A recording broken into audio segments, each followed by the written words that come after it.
The moment has arrived. It's a new chapter in American history. In less than 2 hours from now, Donald Trump will take oath. He will become the 47th President of the United States of America.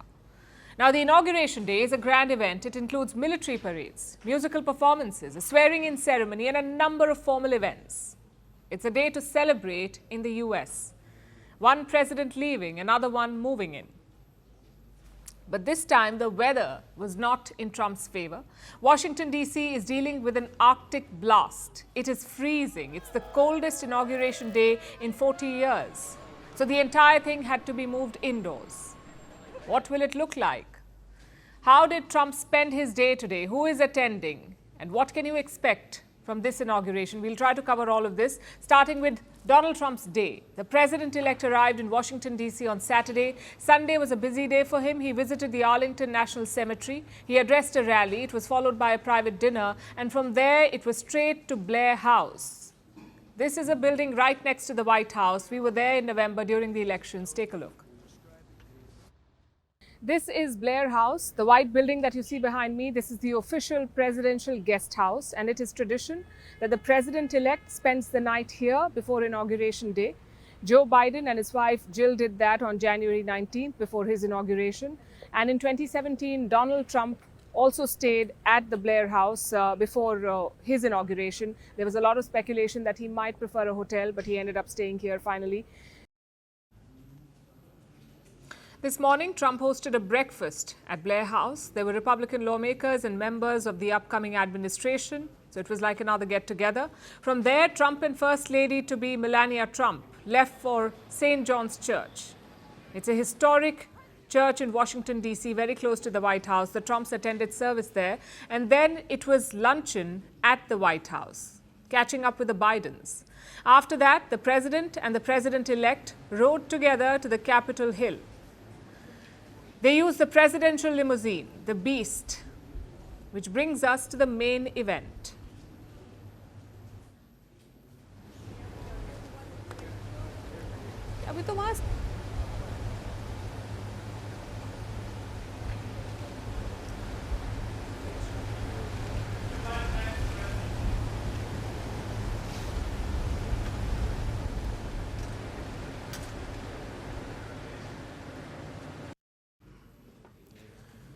The main event, of course, is a swearing-in ceremony. Usually, the inauguration happens here on the west front of the U.S. Capitol. The public is given tickets. The president-elect takes his oath of office on top of those stairs. But this time, it is going to be different. Like I said, there's an Arctic blast. Washington, D.C. is freezing, so the event is happening indoors, inside the Capitol Rotunda. This is where Donald Trump will take oath. The last time a swearing-in ceremony happened indoors was in 1985. It was for Ronald Reagan's second term. According to tradition, the vice president is sworn in first. So J.D. Vance will take oath first, then it will be Donald Trump. Last time he used 2 Bibles, and he plans to do the same this time too. One is a personal Bible. It was given by his mother to him back in 1955. The other Bible is historic. It's the one that Abraham Lincoln used at his inauguration as president. After that, it will be the inaugural address. Donald Trump will set out his goals for the next 4 years. He wants it to be an uplifting speech. The theme is unity, strength, and fairness. From there, it's a busy day ahead for Trump. He will get straight to work, issuing more than 200 executive orders. We'll tell you all about it later. But first, let's look at the guest list. Who will attend today's event? All living U.S. presidents will be part of the event. That means the Bidens, the Bushes, the Clintons. Barack Obama will be attending alone. Michelle Obama will not be there. Trump has also broken precedent and invited a lot of foreign leaders this time. Some of them will attend in person, like Italian Prime Minister Giorgia Meloni and Argentinian President Javier Milei. Trump had also invited Chinese President Xi Jinping. He is not attending, though. Instead, Chinese Vice President Han Zheng will be at the event. Also, Canadian Prime Minister Justin Trudeau was invited, but he too is giving it a miss. From India, Foreign Minister S. Jaishankar will be there. He will be carrying a special letter from Prime Minister Modi for Donald Trump. There are also many billionaires and tech leaders attending. Tesla CEO Elon Musk, Amazon founder Jeff Bezos, Meta CEO Mark Zuckerberg, TikTok CEO Xu Zhiqiu, Apple CEO Tim Cook, Google CEO Sundar Pichai, OpenAI founder Sam Altman, and Reliance Industries chairman Mukesh Ambani. They will all be attending this event.